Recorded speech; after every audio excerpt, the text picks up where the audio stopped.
that, and then All right, it says it's live on the top of the screen. are we good? Go. Hello and welcome to this evening's production of A Christmas Carol. I'm so excited you can be here. My name is Ben Worth. I'm a member of Rotary Club of Lexington Lunch. Rotary is sponsoring this production in support of the Walker Entrepreneurship Program. I want to begin tonight with a deep thank you to the cast and crew who've been putting in many long nights getting ready for tonight.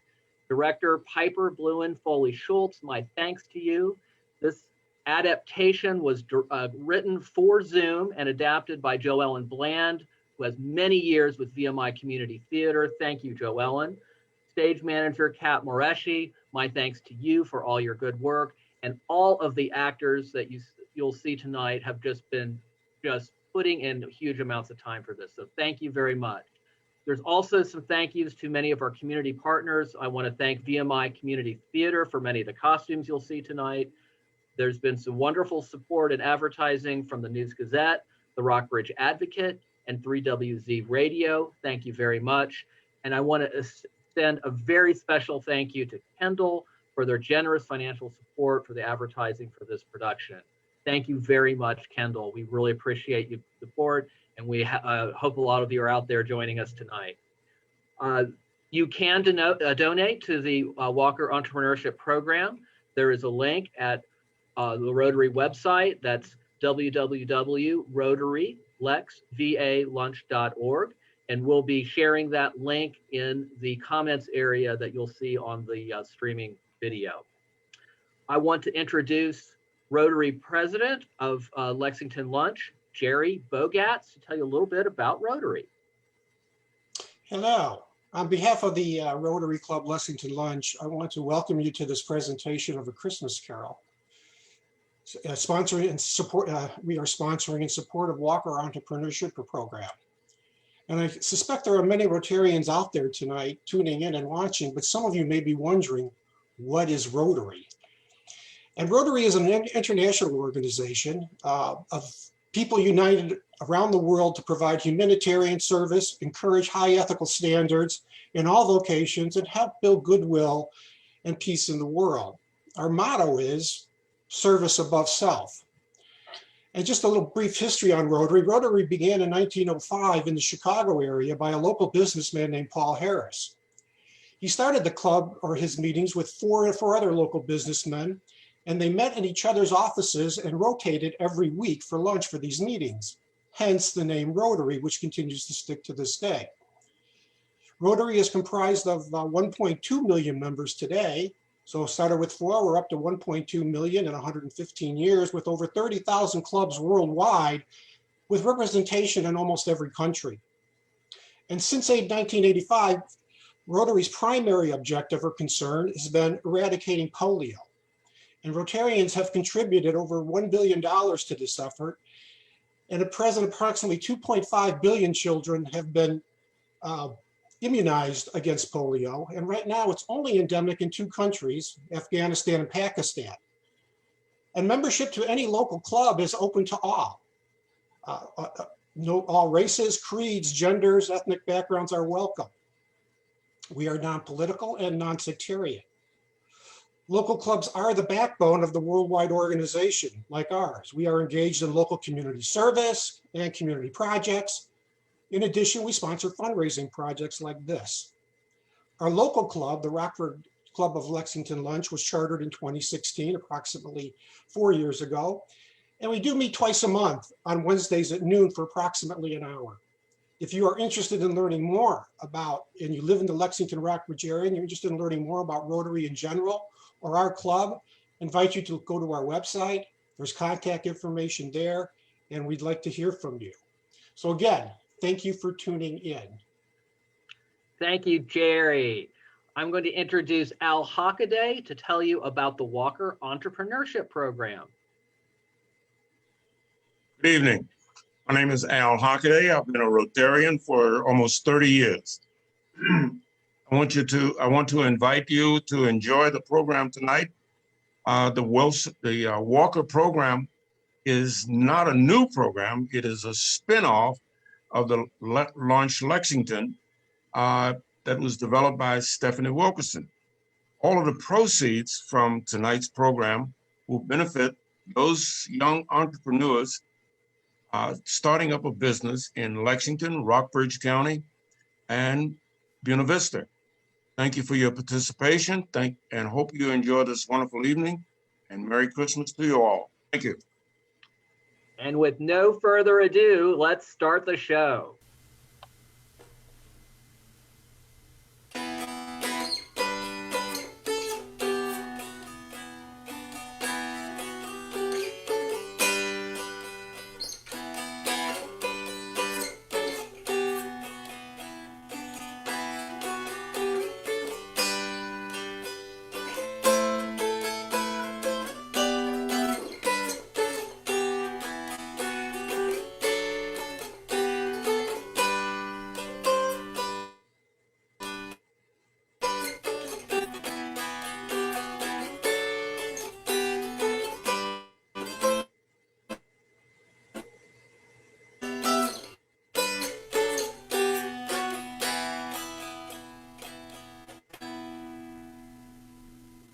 Jacob Marley was dead, dead as a doornail. This must be distinctly understood, or nothing wonderful can come of the story we are about to relate. Marley and Ebenezer Scrooge had been business partners for many years. When Marley died, Scrooge was his sole executor, sole legatee, and sole mourner. Oh, but Scrooge was a tight-fisted hand at the grindstone, a squeezing, wrenching, grasping, covetous old sinner, hard and sharp as flint. The cold within him froze his old features, nipped his pointed nose, shriveled his cheek, stiffened his gait, made his eyes red and his thin lips blue. Nobody ever stopped him in the street to say pleasantly, "My dear Mr. Scrooge, how are you?" No beggars ever dared implore him to spare a trifle. But what did Scrooge care? He liked to edge his way along the crowded paths of life, warning all human sympathy to keep its distance.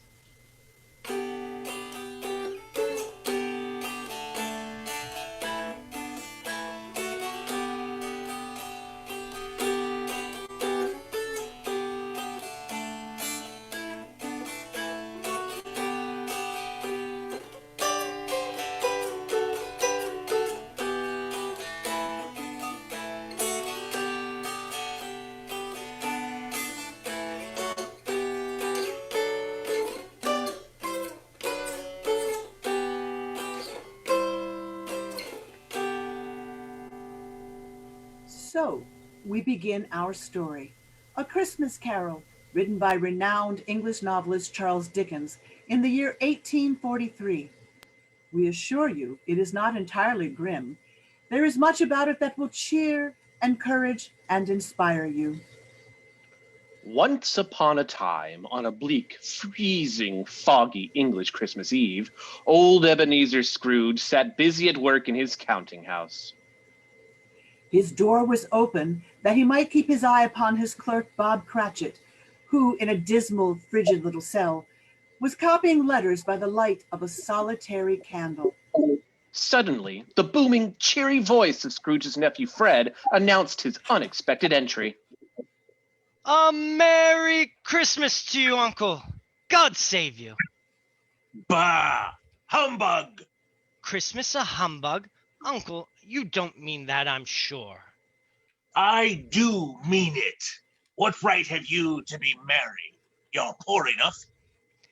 Then what right do you have to be dismal? You're rich enough. Bah! Humbug! Ah, come, Uncle, don't be cross. What else can I be when I live in such a world of fools as this? What's Christmas time to you but a time for finding yourself a year older and not an hour richer? If I could have my will, every idiot who goes about with Merry Christmas on his lips should be boiled in his own pudding and burned with a stake of holly through his heart. Uncle! Nephew! You keep Christmas in your own way and let me keep it in mine. Keep it, but you don't keep it. Let me leave it alone then. Bah! What good has it ever done you? I'm sure I have always thought of Christmas as a good time. A kind, forgiving, charitable, pleasant time.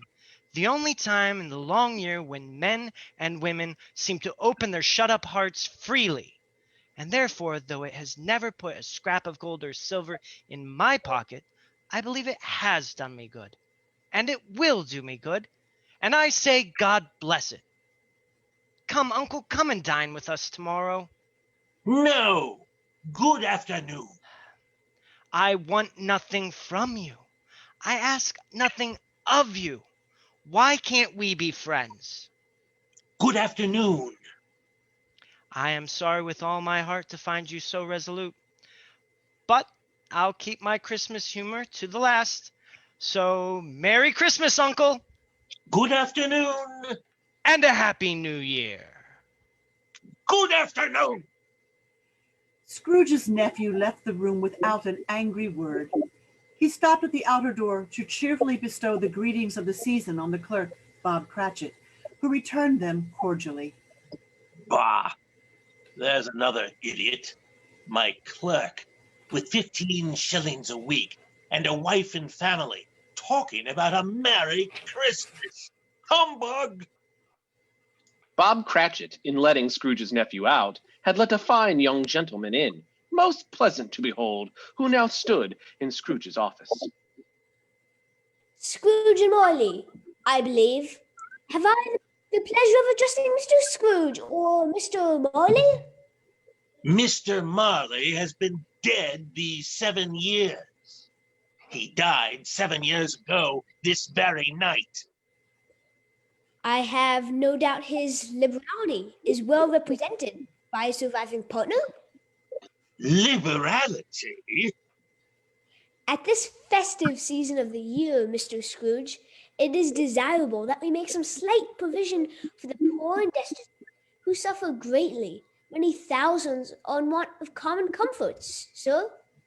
Indeed. Are there no prisons? Certainly, plenty of prisons, sir. And the workhouses? Are they still in operation? They are. I wish I could say they are not. But since they scarcely furnish Christian cheer to the needy, a few of us are endeavoring to buy the poor some meat and drink in means of warmth. What may I put you down for, sir? Nothing. You wish to remain anonymous? I wish to be left alone. I support the prisons and the workhouses. They cost enough. Those who are badly off must go there. Many would rather die, sir. Then let them die, sir, and decrease the surplus population. Good afternoon. Seeing clearly that it would be useless to pursue his point, the gentleman withdrew, and Scrooge resumed his labors with an improved opinion of himself. At length, the hour of shutting up arrived. With an ill will, Scrooge dismounted his stool, and his clerk instantly snuffed his candle and put on his hat. You'll want all day off tomorrow, I suppose. Yes, sir, if quite convenient, sir. It's not convenient, and it's not fair. It's only once a year, sir. A poor excuse for picking a man's pocket every 25th of December. Bah! Well, be all the earlier on the 26th. The clerk promised that he would, and then ran joyfully for home as hard as he could pelt. Scrooge walked out with a growl, took his melancholy dinner in his usual melancholy tavern, and then went home to his gloomy suite of chambers, which had once belonged to his deceased partner, Marley. Oh, they were dismal, dusty rooms in an old and dreary building, set far back in a yard so dark that Scrooge was forced to grope with his hands to find the threshold. As he inserted his key in the door, he suddenly saw in the very large door knocker, without its undergoing any process of change, old Marley's face.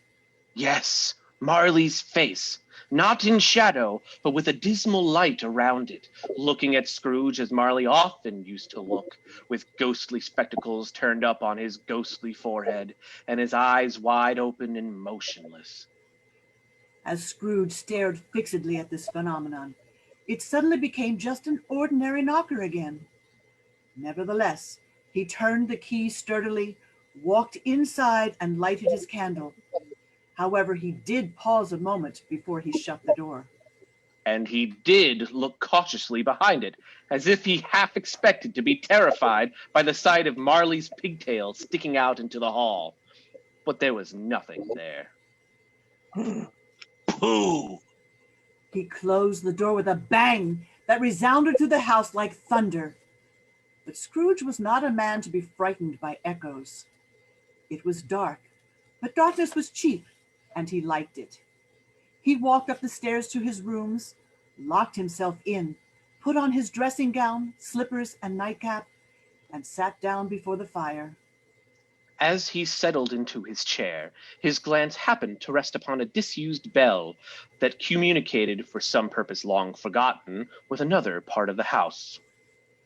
It was with great astonishment and a strange, inexplicable dread that he saw this bell begin to swing, softly at the outset, then suddenly ring out wildly, and so did every other bell in the house.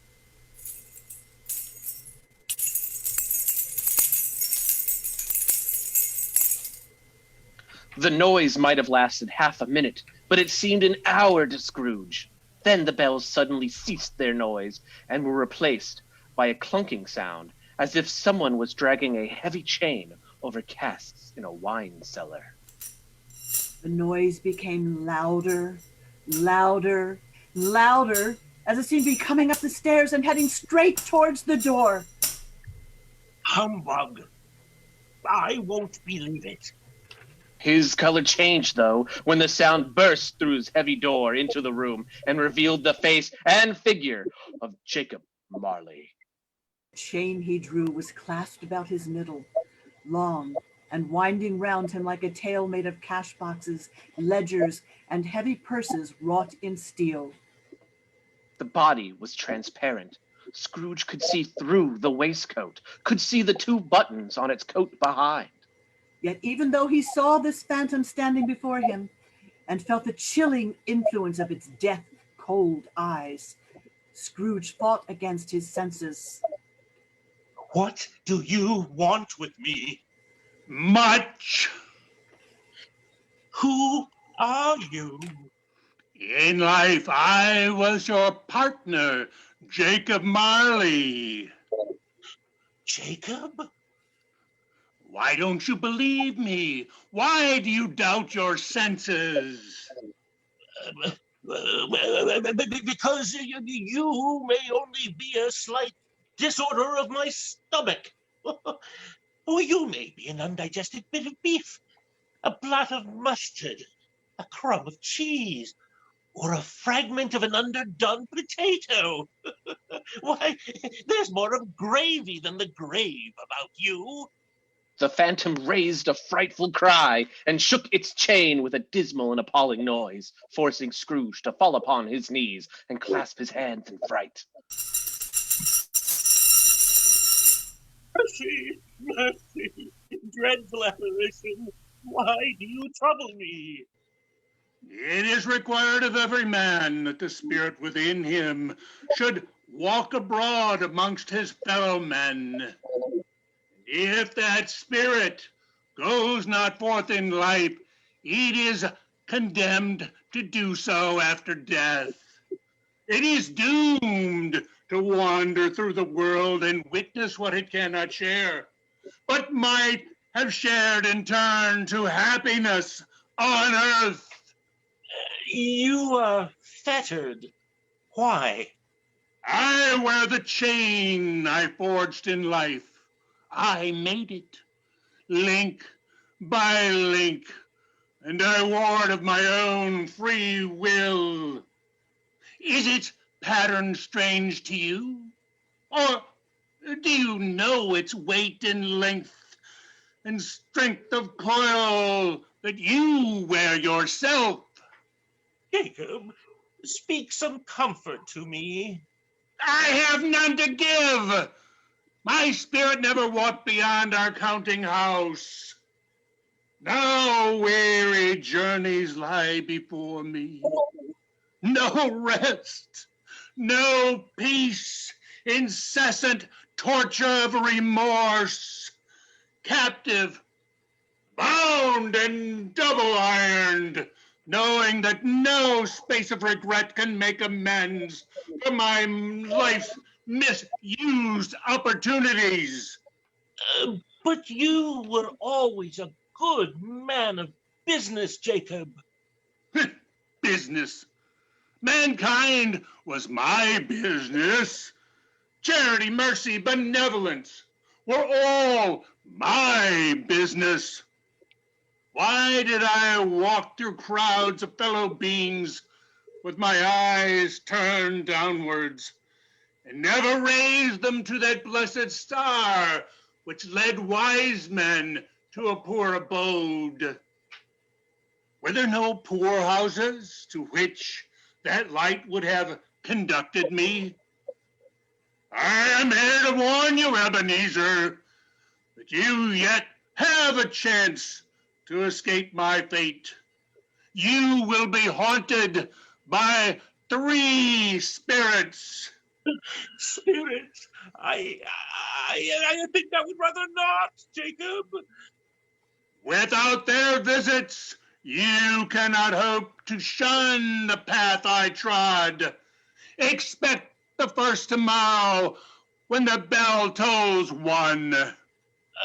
Couldn't I take them all at once and have it over? Expect Jacob. the second on the next night at the same time. The third upon the next night when the last stroke of 12 has ceased to vibrate. Look to see me no more, but for your own sake, remember what has passed between us. Scrooge was nearly deafened by sudden confused noises in the air, sounds of lamentation and regret, wailings inexpressibly sorrowful. The ghost of Jacob Marley joined the mournful dirge and floated out the window into the bleak, dark night. Scrooge hastily closed the window and examined his door, double locked and bolts undisturbed. He tried to say humbug, but stopped at the first syllable. Then, being much in need of repose from the emotions he had undergone, he went straight to bed and fell asleep upon the instant.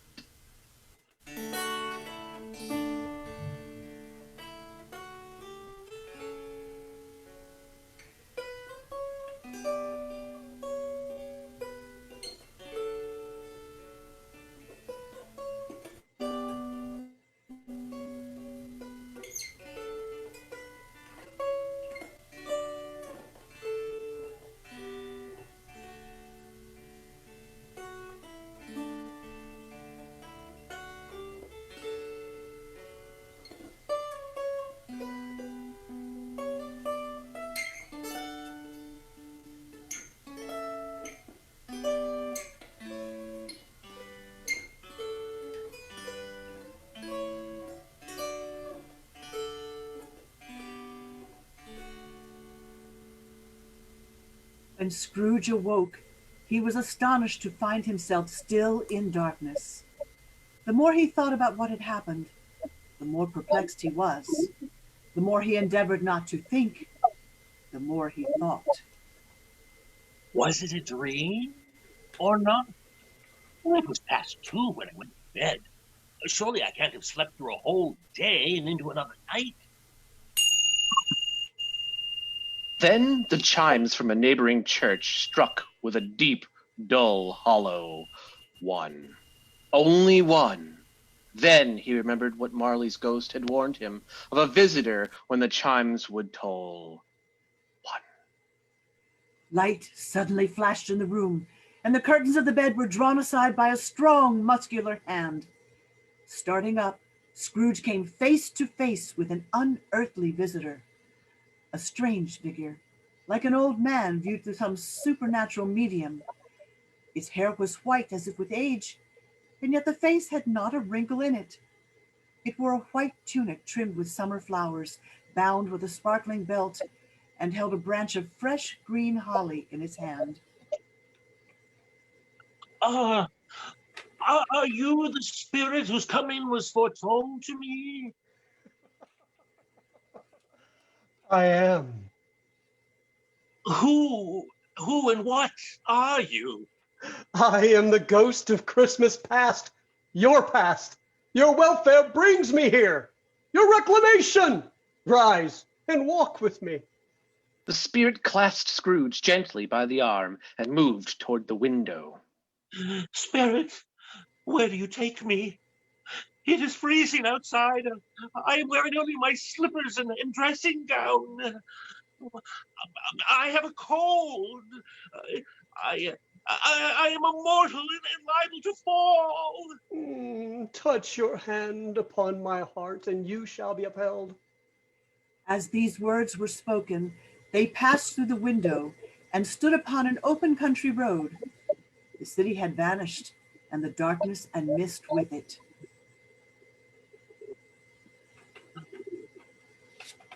Good heavens! I have lived here. I was a boy in this place. Oh, your lips is trembling. What is that upon your cheek?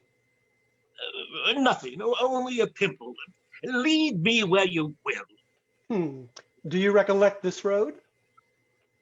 I could walk it blindfolded.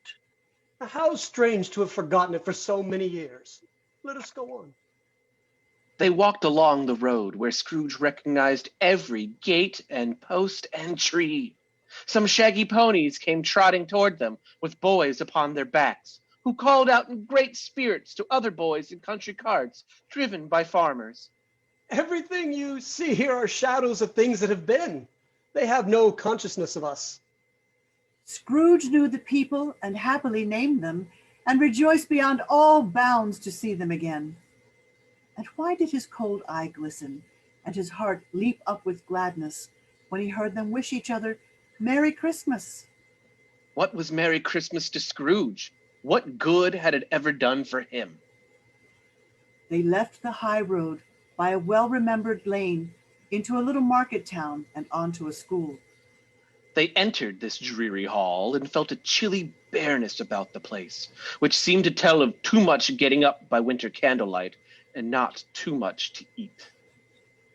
In a room at the back, they found a sad, lonely boy shivering and reading near a feeble fire. Scrooge stared at him for a moment, then sat down and wept to see his poor forgotten self as once he used to be. Oh, what's the matter? Nothing. Nothing. There was a boy singing a Christmas carol at my door yesterday. I wish I had given him something, that's all. Let us see another Christmas. At these words, Scrooge turned and saw his former self a little older, and the schoolroom became darker and dirtier. There he was, alone again, when all the other boys had gone home for the jolly holidays. He was walking up and down despairingly, when suddenly the door opened, and a little girl much younger than the boy came darting in. Putting her arms about his neck and kissing him, she addressed him eagerly. Dear brother, I've come to bring you home forever and ever. Father's much kinder than he used to be. He spoke so gently to me one night that I was not afraid to ask if we might come home. He said you should and sent me the coach to bring you. You're to be a man and never come back here. And we're to be together all the Christmas long and have the merriest time in the world.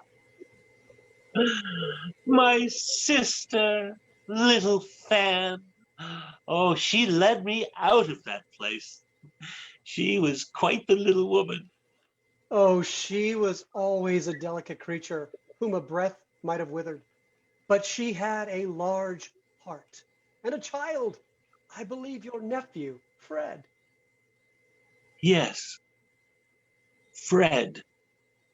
Leaving the school behind, the spirit and Scrooge went next to the busy thoroughfares of a city and stopped at a warehouse door.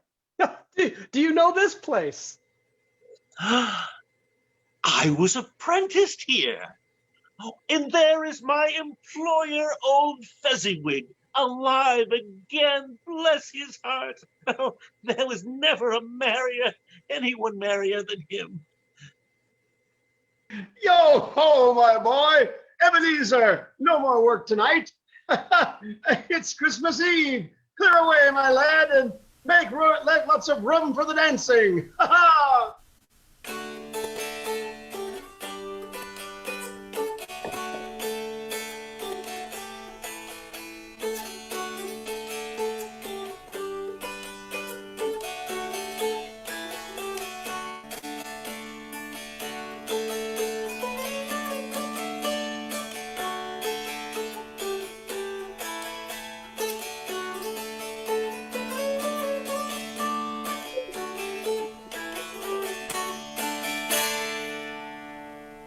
How my friend Dick Wilkins and I went at it. Every movable was packed off. The floor was swept, lamps were trimmed, and fuel was heaped on the fire. Oh, the warehouse became as snug and warm and bright as a ballroom. In came a fiddler with his music book. In came Mrs. Fezziwig with her vast, substantial smile. In came all the young men and women employed in the business. And away they all went to the dances and the cakes and wine and minced pies and beer and roast beef until the clock struck 11 and the ball finally broke up. Then Mr. and Mrs. Fezziwig stood at either side of the door, shaking hands with every person and wishing each of them a Merry Christmas. During the whole evening, Scrooge had looked on and acted like a man out of his wits. His heart and soul were in the scene with his former young self. He remembered everything, enjoyed everything, and underwent the strangest agitation. It was not until the bright face of his former self was turned away that he became aware of the ghost of Christmas past looking directly upon him. Oh, a small matter to make these silly people so full of gratitude. Small? Oh, old Fezziwig spent only a few pounds of mortal money, but the happiness he gave us was quite as great as if he had spent a small fortune. Huh. What's the matter? Nothing in particular. I should like to be able to say a word or two to my clerk just now, that's all. My time grows short. Quick, we must move on. Again, Scrooge saw himself as he once was, a little older now, and his face had begun to wear the signs of avarice. There was a greedy, restless motion in his eye, which showed a passion that had taken root. He saw his former self sitting at the side of a fair young girl. She had tears in her eyes, which sparkled in the light from the ghost of Christmas past. To you it matters little. Another idol has displaced me. And if it can cheer and comfort you in time to come as I would have tried to do, well, I have no just cause to grieve. Belle, I don't understand. What idol has displaced you? A golden one. This is only the even-handed dealing of the world. There's nothing on which it is so hard as poverty, and nothing it professes to condemn so severely as the pursuit of wealth. You fear the world too much. I have seen your aspirations fall off one by one until only the master passion, gain, engrosses you. If I have grown wiser, what then? I am not changed towards you, am I? Our contract was made when we were both poor, and content to be so, until we could improve our fortune by our patient industry. When that was done, you changed. That which promised happiness when we were one in heart is fraught with misery now that we are two. I have thought of this in Now I can release you. Belle, have I ever sought release? In words, no. In what then? In your changed nature, in your altered spirit, in everything that made my love of any worth or value in your sight. Would you seek me out as a dowerless girl and try to win me now? I think not. You think not? I would gladly think otherwise if I only could. For the love of him you once were, and with a full heart, I release you. May you be happy in the life you have chosen. Spirit, show me no more. Why do you delight in torturing me? Oh, one shadow more. No, no more. I don't wish to see it. But the relentless ghost pinioned him in both his arms and forced him to observe what happened next. They were in another room, not large or handsome, but full of comfort. Near the fire sat a beautiful woman, Belle, now a comely matron. The noise in the room was tumultuous from many children laughing heartily and mingling in joyous sports. A knocking at the door was heard, and the children rushed to greet the father, laden with Christmas toys and presents. Oh, the shouts of wonder and delight with which each package was received. Later, when the children had been put to bed, the master of the house and his loving wife Belle sat comfortably together at their pleasant fireside. As Scrooge looked longingly upon this quiet scene, he thought that those precious children might have called him father, and been a springtime to him in the haggard winter of his life, and his sight grew dim with tears. Spirit, remove me from this place. I cannot bear it. As the ghost turned to look upon him, Scrooge seemed to see in its face fragments of all the faces, all the shadows it had shown him. Then, feeling deeply exhausted and overcome by an irresistible drowsiness, he was back in his own room and barely had time to reel to bed before he sank into a heavy sleep.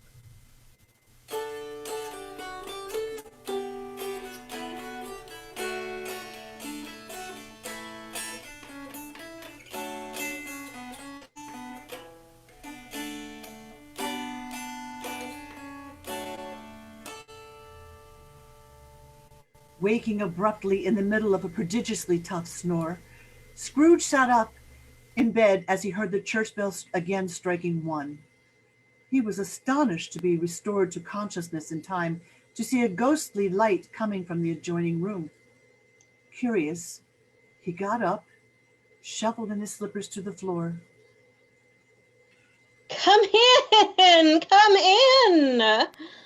Scrooge entered timidly and saw that the room had undergone a surprising transformation.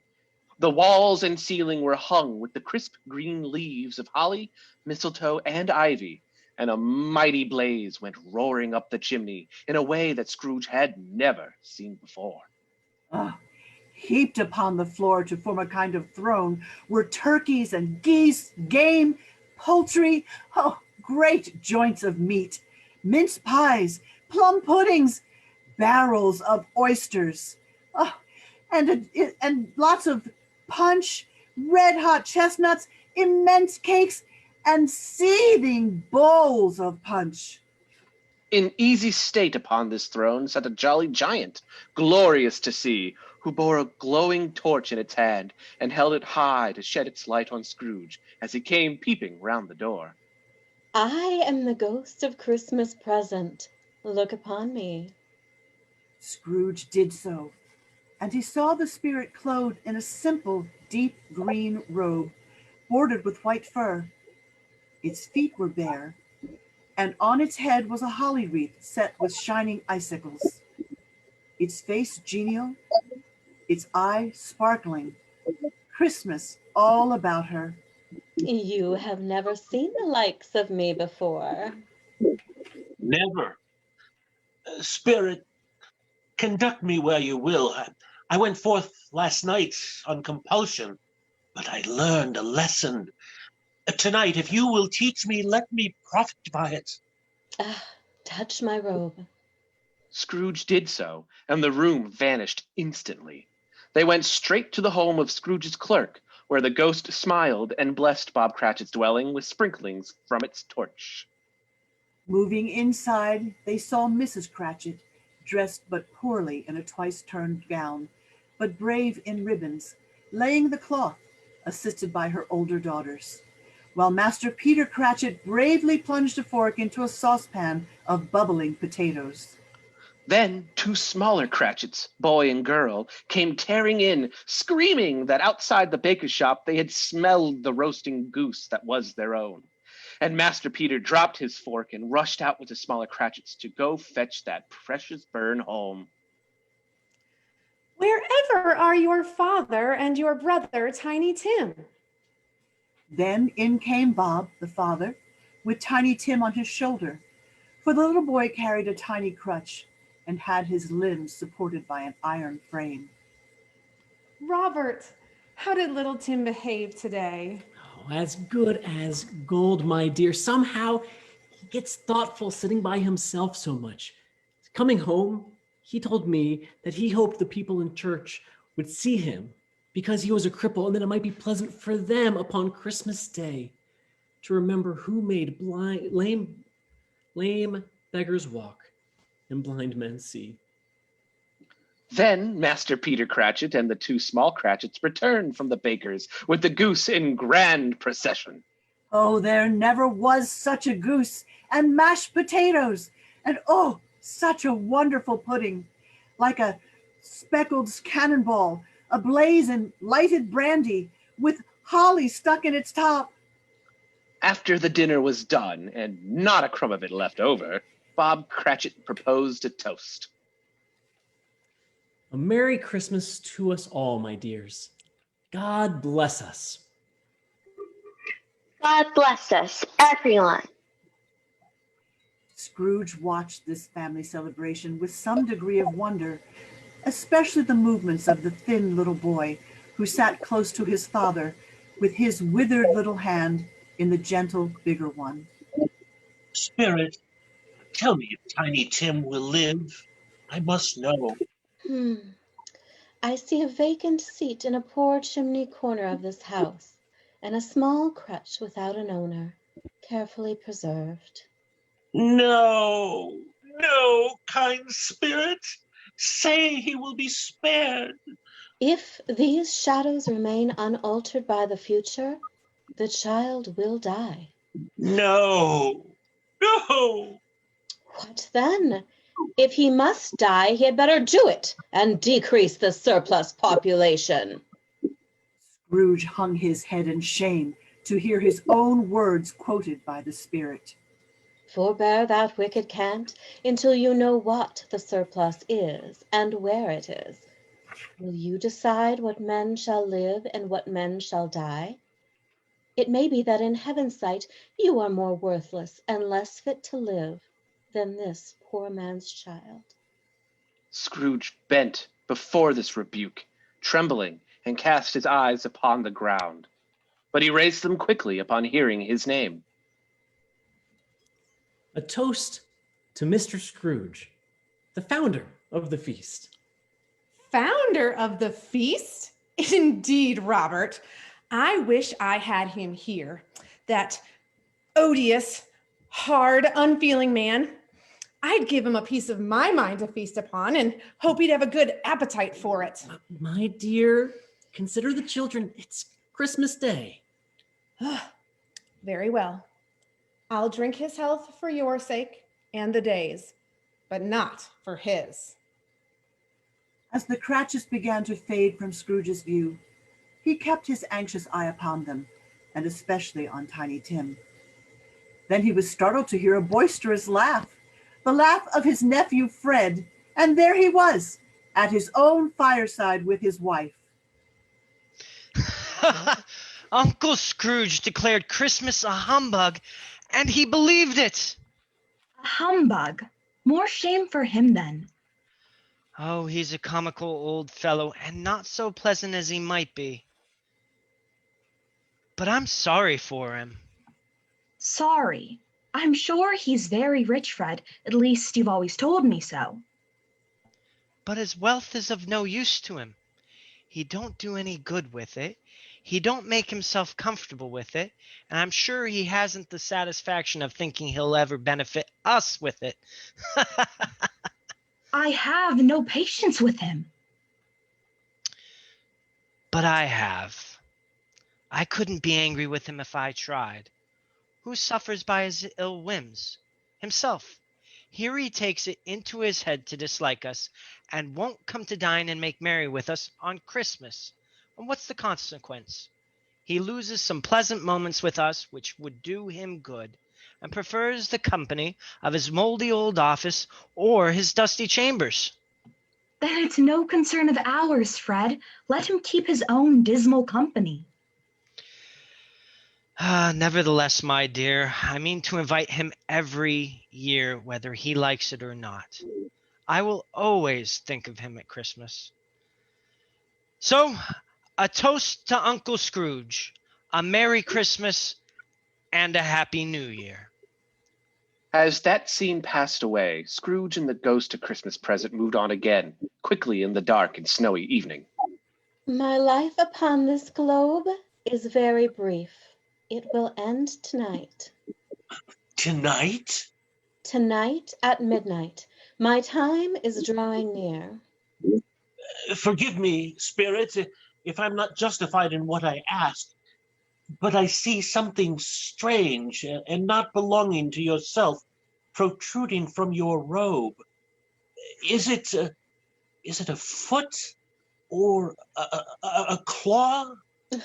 It might be a claw, for the flesh upon it is spare. Look here.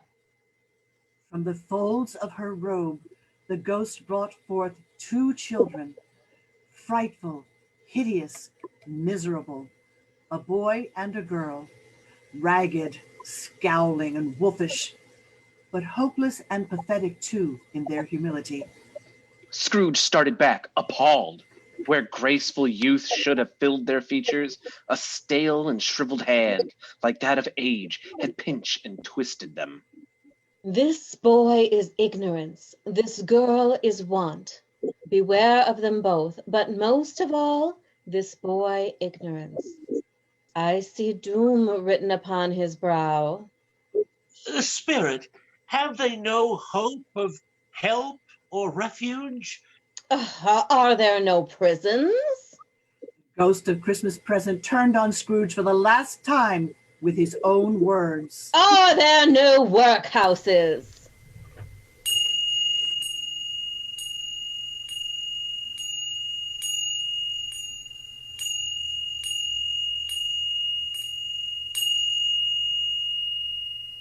The chimes struck 12. When Scrooge looked anxiously about him for the ghost, he saw it not. And as the last stroke of the chime ceased to vibrate, he remembered old Jacob Marley's prediction. Lifting his eyes, he beheld a solemn phantom, draped and hooded, coming like a mist along the ground towards him.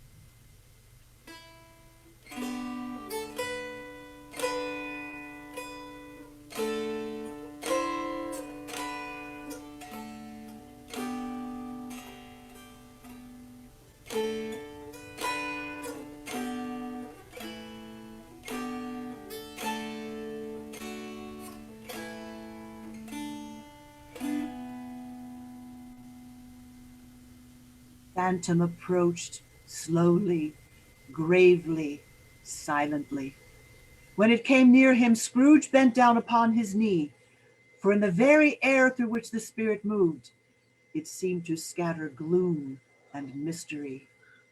Tall and stately, its mysterious presence filled him with dread. Shrouded in a deep black garment which left nothing of it visible save one outstretched hand, it neither moved nor spoke.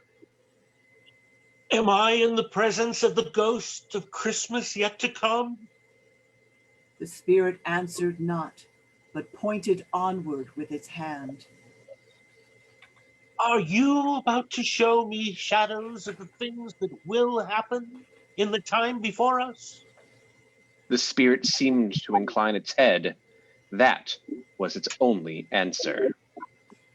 Although well used to ghostly company by this time, Scrooge feared this silent shape so much that his legs trembled beneath him. It thrilled him with a vague, uncertain horror to know that ghostly eyes were intensely fixed upon him. Ghost of the future, I fear you more than any specter I have seen. But I know your purpose is to do me good, and I hope to live to be another man from what I was. I will bear your company with a thankful heart. Lead on. As the phantom moved away, Scrooge was made to follow in the shadow of its garment, which bore him up and carried him along. They entered into the heart of the city, where the merchants hurried up and down the streets, chinking money in their pockets and conversing in groups, as Scrooge had often seen them do. The phantom stopped abruptly and pointed his finger at two of these merchants. No, I don't know much about it. I only know he died last night. What was the matter with him? I thought he'd never die. God knows. What has he done with all his money? Left it to his company, perhaps? I know he hasn't left it to me. It's likely to be a very cheap funeral. I don't know of anybody to go to it. Say, why don't we make up a party and volunteer? Well, I don't mind going if lunch is provided, but if I go, I must be fed.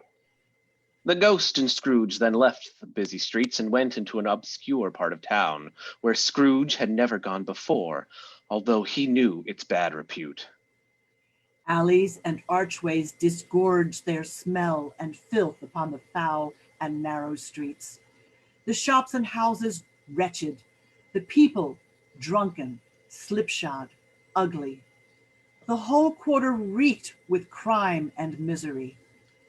Far in this den of infamous resort, there was a low-browed junk shop where refuse of all kinds was bought and sold. Secrets that few would like to scrutinize were hidden there in mountains of rags and sepulchres of bones. Sitting among the wares he dealt in was a gray-haired rascal known as Old Joe, 70 years of age, who had screened himself from the cold by a frowsy curtain of miscellaneous tatters hung upon a line. Scrooge and the phantom came into the presence of this man, just as a woman with a heavy bundle slunk into the shop, a charwoman. She had scarcely entered when another woman, similarly laden, came in behind her, a laundress. Startled at first by the sight of each other, they burst into a cackling laugh, and Old Joe joined them in their merriment. We couldn't have met in a better place. We're all well suited to our calling and well matched here.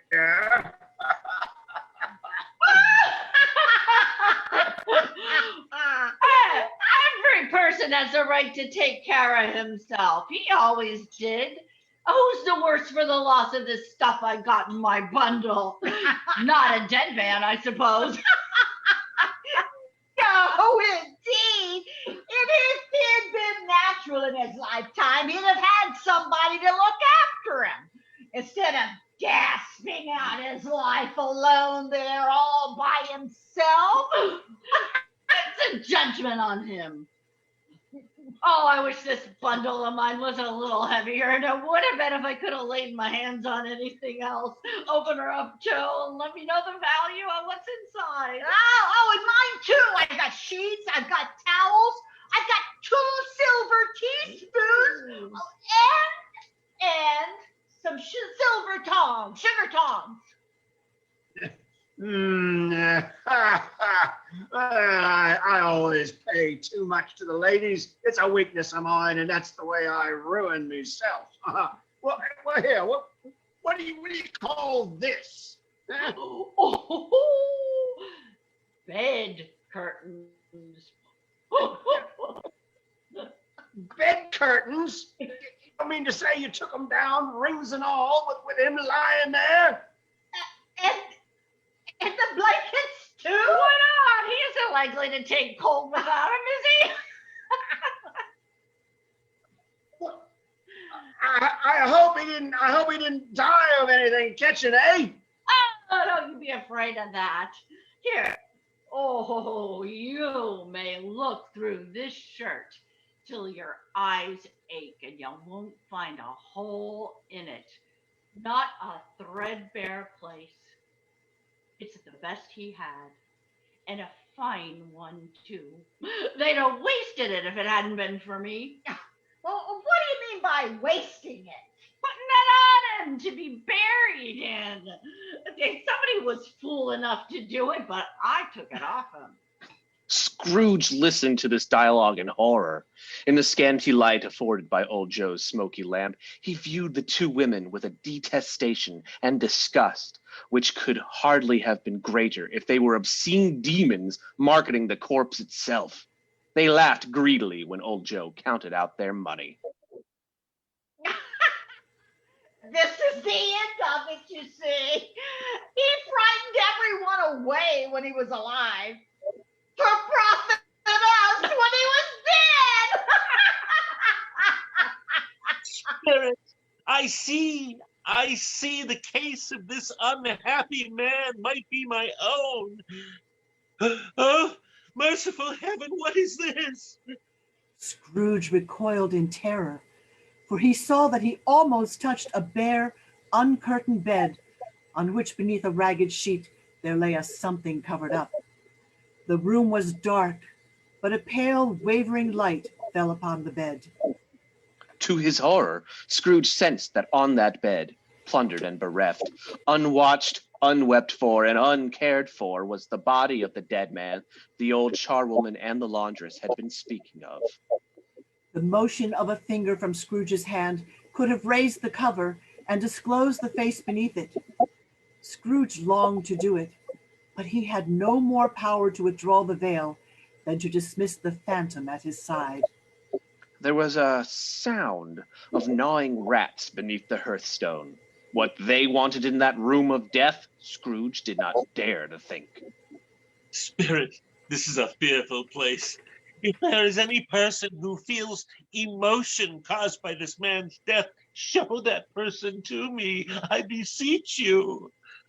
The phantom spread its robe before him like a wing, and withdrawing it, revealed a room where a young wife and mother sat with her children.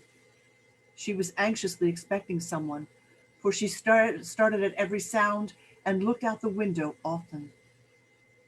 When the long-expected sound was heard, she hurried to the door and met her husband, a man whose face, though young, was careworn.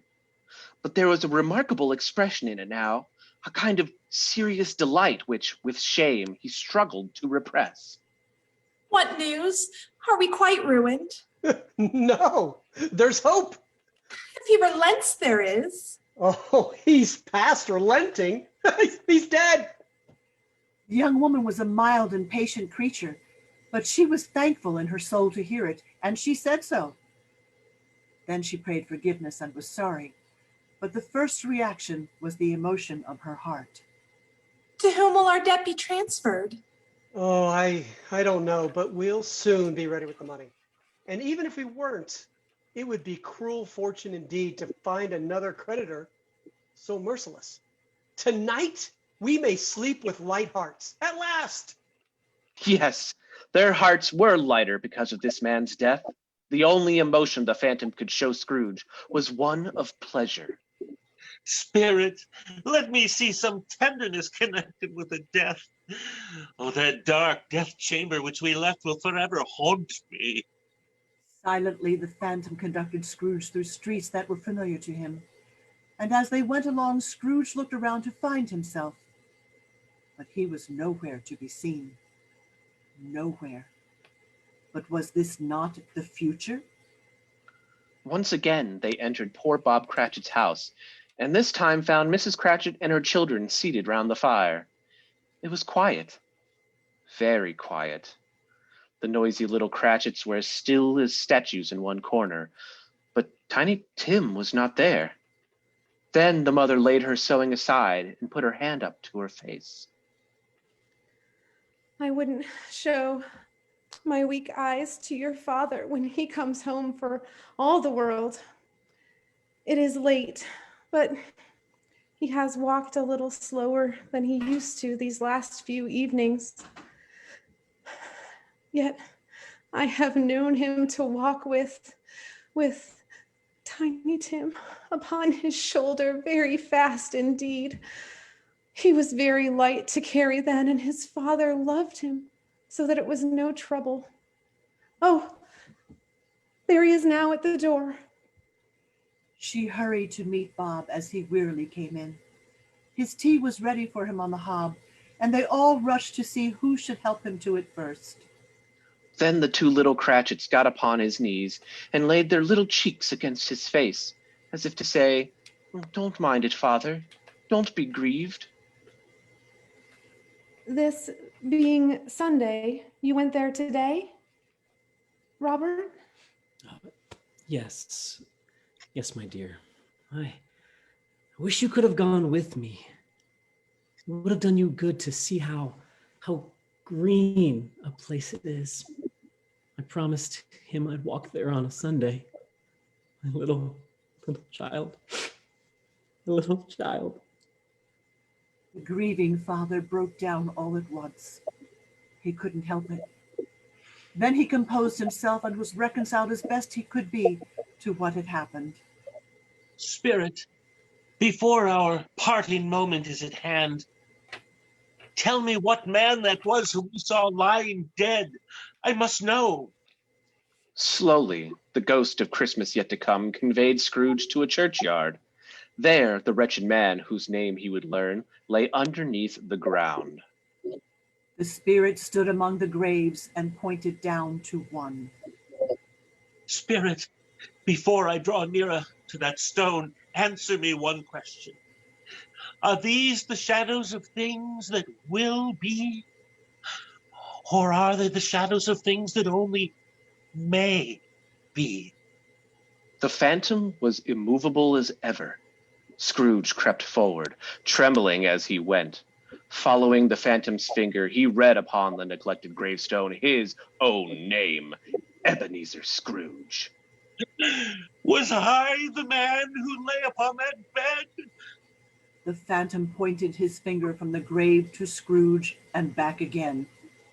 No, Spirit, oh no, hear me. I am not the man that I was. Why show me this if I am past all hope? For the first time, the phantom's hand appeared to shake.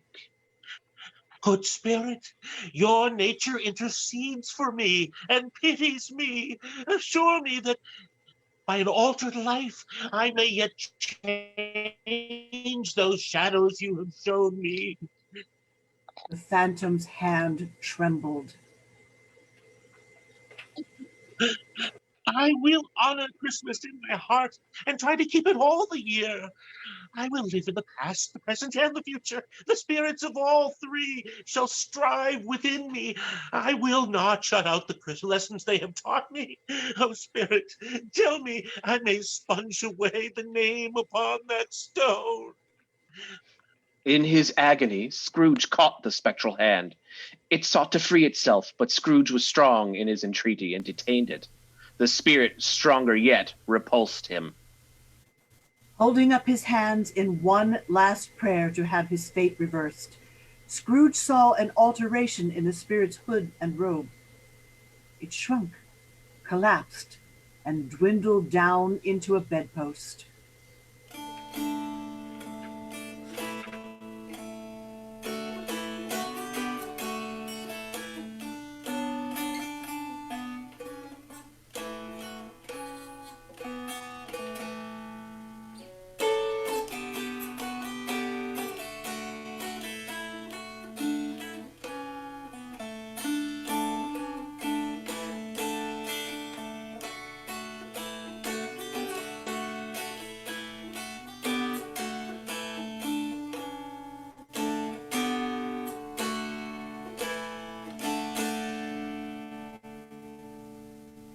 Yes, a bedpost. And the bedpost was his own. The bed was his own, and the room was his own. Best and happiest of all, the time before him was his own, to make amends in. Joyously he scrambled out of bed. I will live in the past, the present, and the future. The spirits of all three shall strive within me. Oh, Jacob Marley, heaven and Christmas time be praised for this. I say it on my knees, old Jacob, on my knees. Scrooge had been sobbing violently in his conflict with the phantom. His face was still wet with tears. My bed curtains have not been torn down. They are here. I am here. The shadows of the things that would have been may be dispelled. I know that they will be. Scrooge's hands were suddenly busy with his garments, turning them inside out and putting them on upside down. I am as light as a feather, as happy as an angel, as merry as a schoolboy, as giddy as a drunken man. Oh, there's the door by which the ghost of Jacob Marley entered. There's the corner where the ghost of Christmas present sat. It's all right. It's all true. It all happened. Really, for a man who had been out of practice for so many years, Scrooge's laugh was a splendid laugh, a most illustrious laugh, the father of a long, long line of brilliant laughs. He was checked in his transports by the nearby churches, ringing out the lustiest peals he had ever heard. Clang, clang, ding, dong, clang, clang. It was glorious. Running to the window, he flung it open and put out his head. No fog, no mist, only clear, stirring cold for the blood to dance to. Golden sunlight, sweet, fresh air, merry bells. He called down cheerfully to a boy he saw on the street. You there, what day is it today? Today? Why, it's Christmas Day. Christmas Day! I haven't missed it. The spirits have done it all in one night. My fine young fellow, do you know the poulterer's shop in the next street but one on the corner? I should hope I do. An intelligent boy, a remarkable boy. Do you know whether they've sold the prize turkey that was hanging up there, the big one? The one as big as me? No, it's still there.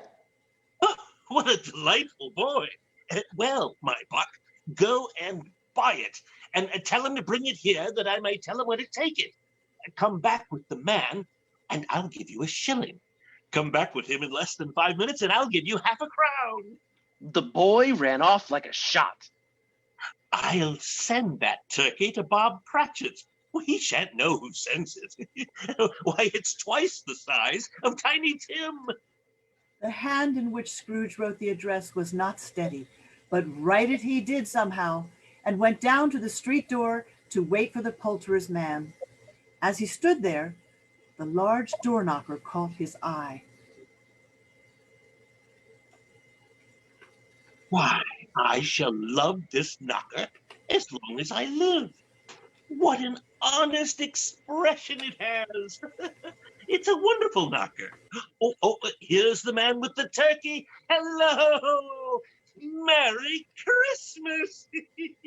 Oh, well, it's impossible to carry this big bird all the way to Camden Town. Oh, there must be a cab. The chuckle with which Scrooge said this, and the chuckles with which he paid for the cab and paid the boy his half-crown, were only exceeded by the chuckle with which he sat down breathless in his chair again, where he chuckled until he cried. Then he dressed himself in his best and went out into the streets, where he regarded everyone with a delighted smile. He looked so irresistibly pleasant that 3 or 4 good-natured and good-humored fellows said, "A Merry Christmas to you." And Scrooge said often afterwards, Those were the most wonderful words I ever heard. He had not gone far when he saw the cheerful young gentleman who had walked into his counting house the day before and said, "Scrooge and Marley, I believe?" Scrooge knew what path lay straight before him, and he took it. He grasped the startled young gentleman by both his hands. My dear sir, how do you do? I hope you succeeded yesterday. It was very kind of you. A Merry Christmas to you, sir. Mr. Scrooge? Yes, that is my name. Allow me to ask your pardon. Would you kindly have the goodness to... Scrooge whispered something in the gentleman's ear. My dear Mr. Scrooge, are you serious? If you please, and not a farthing less. A great many back payments are included in it, I assure you. Will you do me that favor? My dear sir, I don't know what to say to such generosity. Don't say anything, please. Come and see me. Will you come and see me? I will. I certainly will. Scrooge went to church and walked about the streets and watched the people hurrying to and fro, and patted children on the head, and looked down into kitchens and found that everything gave him pleasure. He had never dreamed that anything could give him so much happiness. In the afternoon, he turned his steps toward his nephew Fred's house and passed the door a dozen times before he had the courage to knock. But then he made a dash and did it. Bless my soul, who's that? It is I, your Uncle Scrooge. I have come to dinner. Will you let me in, Fred? Let him in? Oh, it is a mercy that Fred didn't shake his arm off. Scrooge felt that he was perfectly at home in 5 minutes. Wonderful dinner. Wonderful party. It was a perfect Christmas day. The next morning, Scrooge was early at the office. Oh, if he could only be there first and catch Bob Cratchit coming in late. The clock struck 9. No Bob. 9:15. No Bob. He was a full 18 minutes late.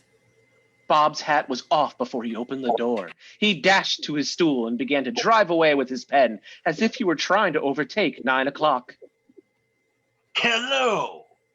What do you mean by coming in at this late hour, sir?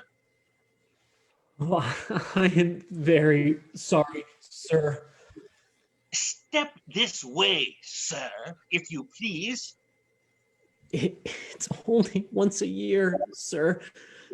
I was making rather merry yesterday. I tell you what, my friend, I am not going to stand for this sort of thing any longer, and therefore,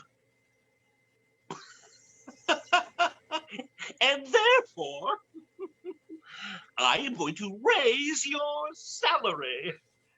Scrooge leaped from his stool and gave Bob such a dig in the ribs that he staggered. Bob trembled. He had a momentary idea of knocking Scrooge down, holding him and calling for help and a straitjacket. A Merry Christmas, Bob. A merrier Christmas, my good fellow, than I have given in many a year. I'll raise your salary and assist your struggling family. And we will discuss your affairs this very afternoon over a bowl of Christmas punch. Scrooge was better than his word. He did it all and more. And to Tiny Tim, who did not die, he was a second father. He became as good a friend and man as the old city ever knew. Some people laughed to see the alteration in him, but he little heeded them. His own heart laughed, and that was quite enough for him. Scrooge had no further business with spirits, but it was said of him ever afterwards that he knew how to keep Christmas well. May that be truly said of all of us. As Tiny Tim observed,